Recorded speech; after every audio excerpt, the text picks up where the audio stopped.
मुलीला मेडिकल कॉलेजमध्ये ॲडमिशन करून देतो असे सांगून महाडमधील एका डॉक्टरची 18,80,000 रुपयांची फसवणूक. महाड शहर पोलीस ठाण्यात दोघांविरुद्ध गुन्हा दाखल. रायगड जिल्ह्यातील कर्जत येथील सुप्रसिद्ध medical college doctor institute of medical science कॉलेजमध्ये प्रवेश करून देतो असे सांगून महाड शहरातील एका प्रख्यात डॉक्टरला 18,80,000 रुपयाला चुना लावला आहे.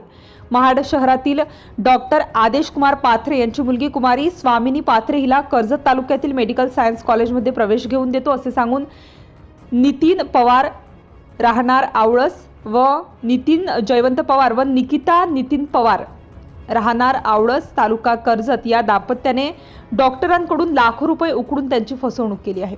डॉक्टरांचा विश्वास संपादन करून 6 एप्रिल 2023 ते 14 एप्रिल 2023 या कालावधीत जुना पोस्ट महाड येथे ऑनलाईन तसेच रोख रक्कम स्वरूपात 18,80,000 रुपये घेऊन त्यातील 4 लाख रुपये डॉक्टर पाथरे यांना परत देऊन आपल्या मुलीला मेडिकल सायन्स कॉलेजमध्ये प्रवेश न देता डॉक्टर व त्यांची पत्नी यांना मानसिक त्रास देऊन शिवीगाळ करून धमकी दिल्यामुळे महाड शहर पोलीस ठाण्यात दोघांविरुद्ध गुन्हा दाखल करण्यात आला आहे.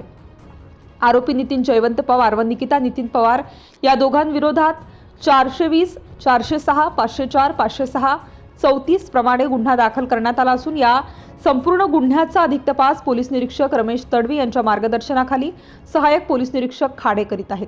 प्रतिनिधी Nilesh Lokhande, city India news.